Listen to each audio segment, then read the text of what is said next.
Chapter 13. I Plunge to My Death. We spent 2 days on the Amtrak train, heading west through hills, over rivers, past amber waves of grain. We weren't attacked once, but I didn't relax.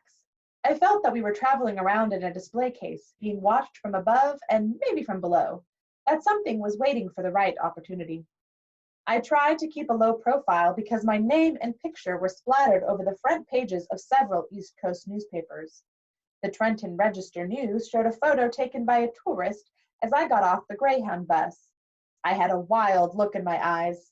My sword was a metallic blur in my hands. It might have been a baseball bat or a lacrosse stick.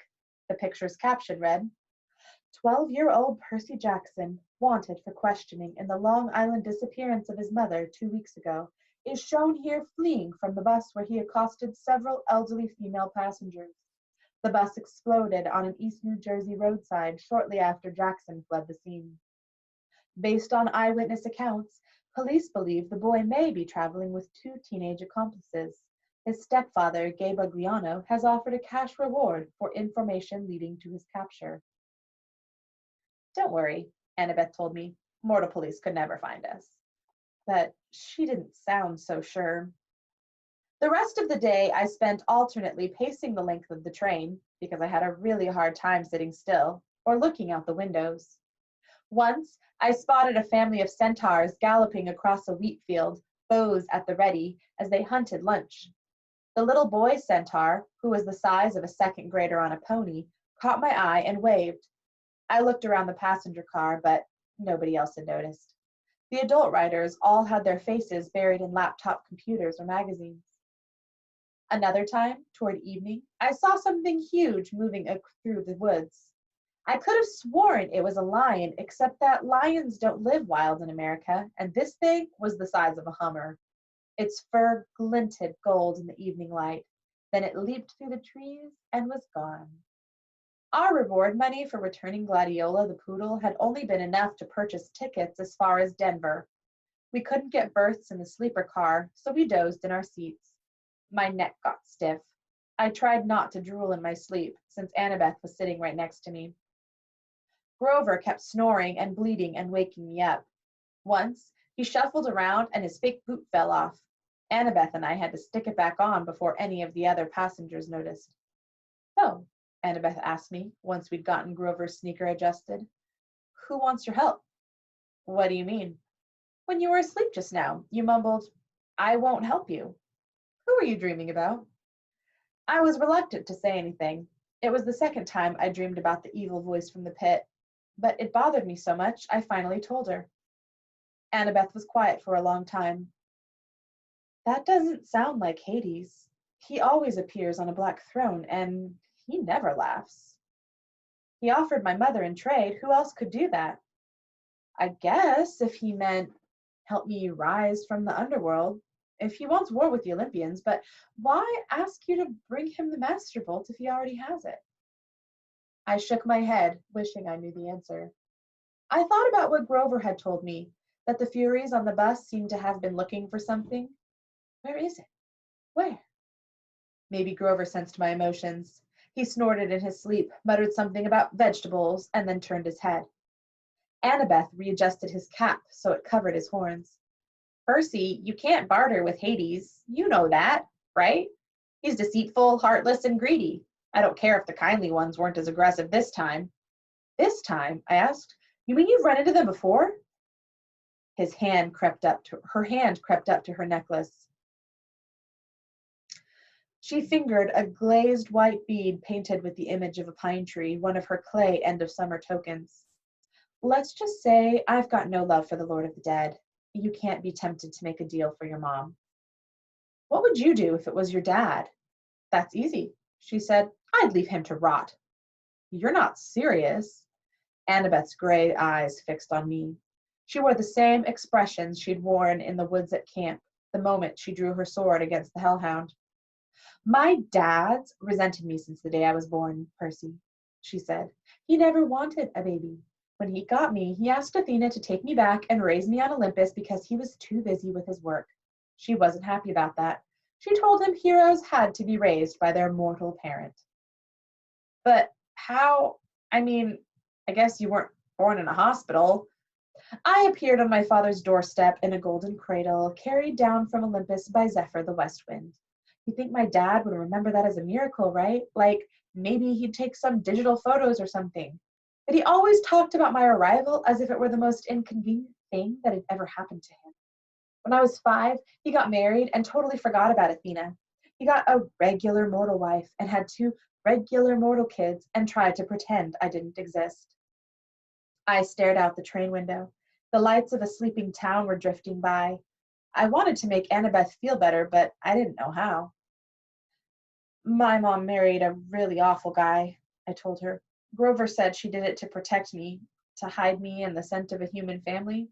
Maybe that's what your dad was thinking. Annabeth kept worrying at her necklace. She was pinching the gold college ring that hung with the beads. It occurred to me that the ring must be your father's. I wondered why she wore it if she hated him so much. He doesn't care about me, she said. His wife, my stepmom, treated me like a freak. She wouldn't let me play with her children. My dad went along with her. Whenever something dangerous happened, something with monsters, they would both look at me resentfully like, how dare you put our family at risk? Finally, I took the hint. I wasn't wanted. I ran away. How old were you? Same age as when I started camp. 7. But you couldn't have gotten all the way to Half-Blood Hill by yourself. Not alone, no. Athena watched over me, guided me toward help. I made a couple of unexpected friends who took care of me, for a short time anyway. I wanted to ask what happened, but Annabeth seemed lost in sad memories. So I listened to the sound of Grover snoring and gazed out the train windows as dark fields of Ohio raced by. Toward the end of our second day on the train, June 13th, 8 days before the summer solstice, we passed through some golden hills and over the Mississippi River into St. Louis. Annabeth craned her neck to see the gateway arch, which looked to me like a huge shopping bag handle stuck on the city. I want to do that, she sighed. What? I asked. Build something like that? You ever see the Parthenon, Percy? Only in pictures. Someday, I'm going to see it in person. I'm going to build the greatest monuments to the gods ever, something that'll last 1,000 years. I laughed. You? An architect? I don't know why, but I found it funny. Just the idea of Annabeth trying to sit quietly and draw all day. Her cheeks flushed. Yes, an architect. Athena expects her children to create things, not just tear them down like a certain god of earthquakes I could mention. I watched the churning brown water of the Mississippi below. Sorry, Annabeth said. That was mean. Can't we work together a little? I pleaded. I mean, didn't Athena and Poseidon ever cooperate? Annabeth had to think about it. I guess. The chariot, she said tentatively. My mom invented it, but Poseidon created horses out of the crests of waves, so they had to work together to make it complete. Then we can cooperate too, right? We rode into the city, Annabeth watching as the arch disappeared behind a hotel. I suppose, she said at last. We pulled into the Amtrak station downtown. The intercom told us we'd have a 3-hour layover before departing for Denver. Grover stretched. Before he was even fully awake, he said, Food? Come on, goat boy, Annabeth said. Sightseeing. Sightseeing? The Gateway Arch, she said. This may be my only chance to ride to the top. Are you coming or not? Grover and I exchanged looks. I wanted to say no, but I figured that if Annabeth was going, we couldn't very well let her go alone. Grover shrugged. As long as there's a snack bar without monsters. The arch was about a mile from the train station. Late in the day, the lines to get in weren't that long. We threaded our way through the underground museum, looking at covered wagons and other junk from the 1800s. It wasn't all that thrilling. But Annabeth kept telling us interesting facts about how the arch was built, and Grover kept passing me jelly beans, so I was okay. I kept looking around, though, at the other people in line. You smell anything? I murmured to Grover. He took his nose out of the jelly bean bag long enough to sniff. Underground, he said distastefully. Underground air always smells like monsters. Probably doesn't mean anything. But something felt wrong to me. I had a feeling we shouldn't be here. Guys, I said, you know the god's symbols of power? Annabeth had been in the middle of reading about the construction equipment used to build the arch, but she looked over. Yeah? Well, Haiti, Grover cleared his throat. We're in a public place. You mean our friend downstairs? Um, right, I said. Our friend way downstairs. Doesn't he have a hat like Annabeth's? You mean the Helm of Darkness, Annabeth said. Yeah, that's his symbol of power. I saw it next to his seat during the Winter Solstice Council meeting. He was there? I asked. She nodded. It's the only time he's allowed to visit Olympus, the darkest day of the year. But his helm is a lot more powerful than my invisibility hat, if what I've heard is true. It allows him to become darkness, Grover confirmed. He can melt into shadow or pass through walls. He can't be touched or seen or heard. And he can radiate fear so intense it can drive you insane or stop your heart. Why do you think all rational creatures fear the dark? But then, how do we know he's not here right now, watching us? I asked. Annabeth and Grover exchanged looks. We don't, Grover said. Thanks, that makes me feel a lot better, I said. Got any blue jelly beans left? I'd almost mastered my jumpy nerves when I saw the tiny little elevator car we were going to ride to the top of the arch, and I knew I was in trouble. I hate confined spaces. They make me nuts. We got shoehorned into the car with this big fat lady and her dog, a chihuahua with a rhinestone collar. I figured maybe the dog was a seeing-eye chihuahua because none of the guards said a word about it. We started going up inside the arch. I'd never been in an elevator that went in a curve, and my stomach wasn't too happy about it. No parents? The fat lady asked us. She had beady eyes, pointy, coffee-stained teeth, a floppy denim hat, and a denim dress that bulged so much she looked like a blue jean blimp. They're below, Annabeth told her, scared of heights. Oh, the poor darlings. The chihuahua growled. The woman said, Now, Sonny, behave. The dog had beady eyes like its owner, intelligent and vicious. I said, Sonny, is that his name? No, the lady told me.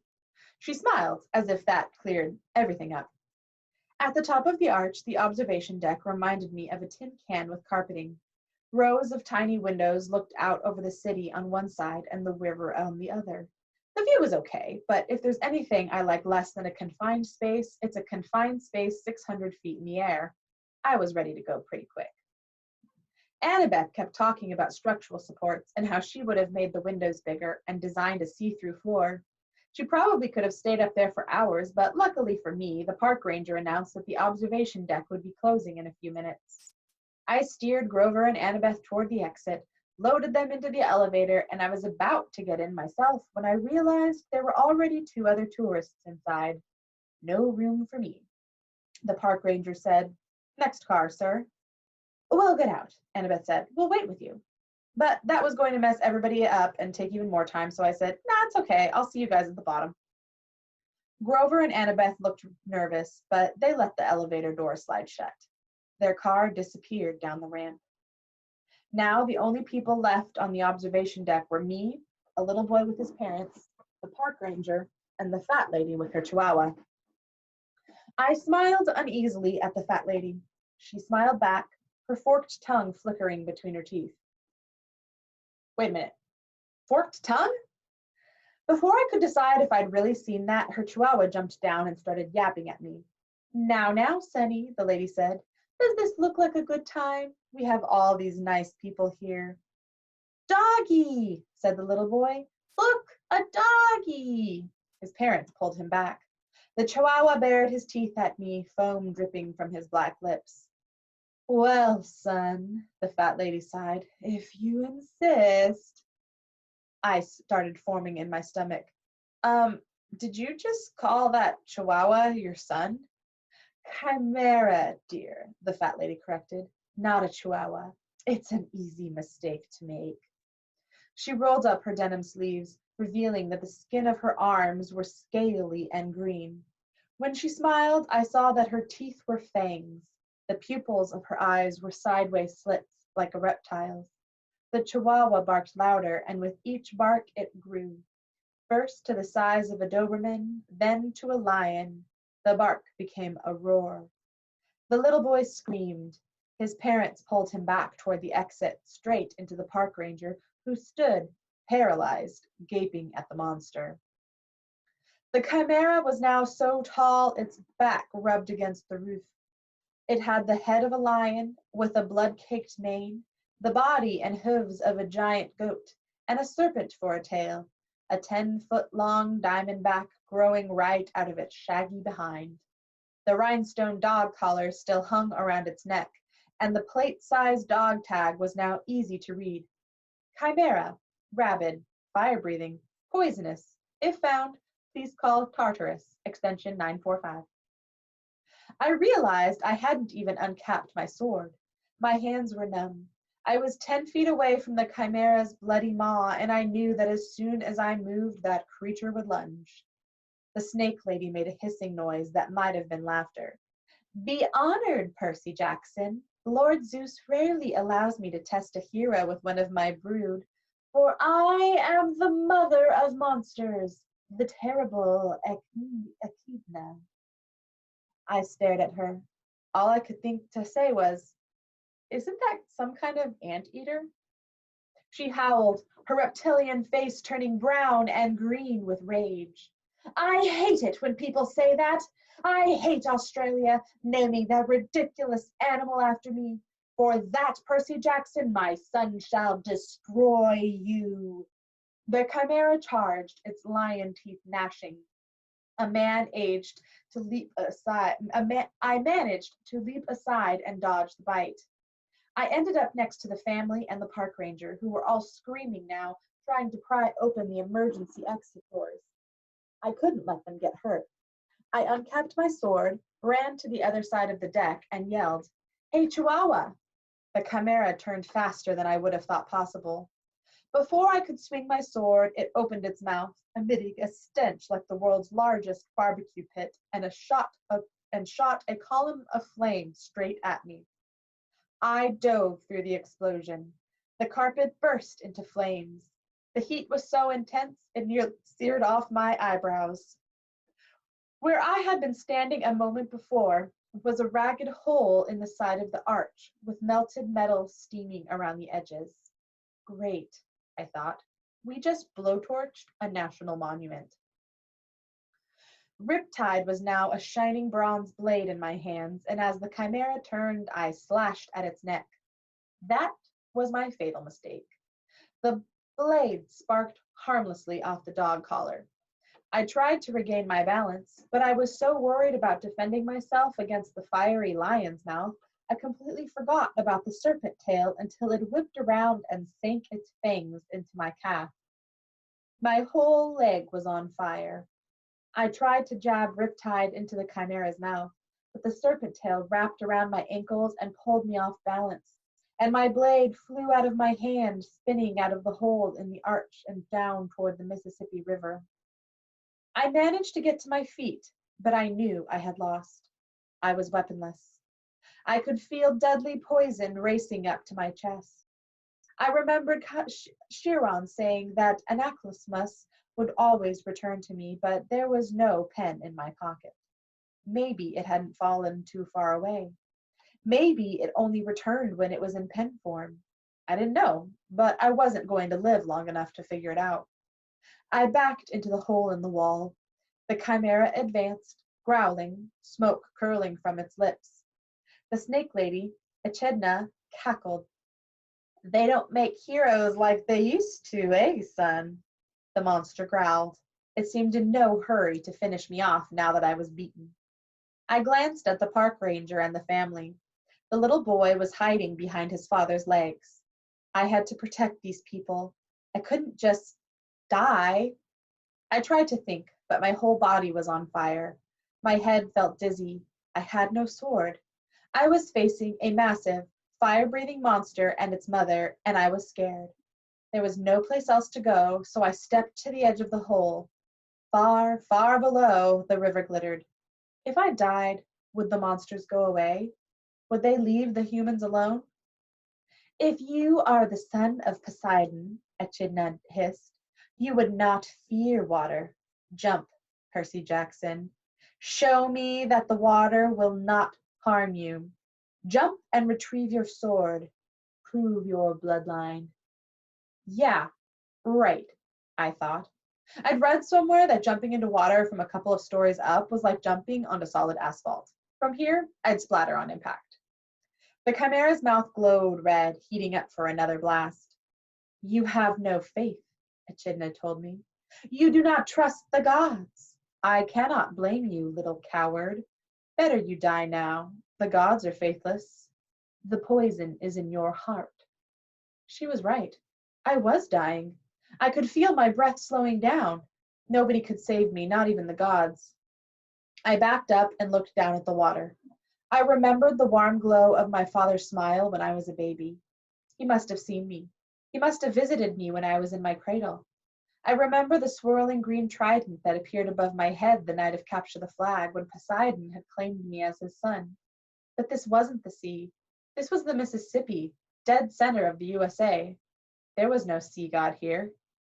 Die, faithless one, Echidna rasped, and the chimera sent a column of flame toward my face. Father, help me, I prayed. I turned and jumped. My clothes on fire, poison coursing through my veins, I plummeted toward the river.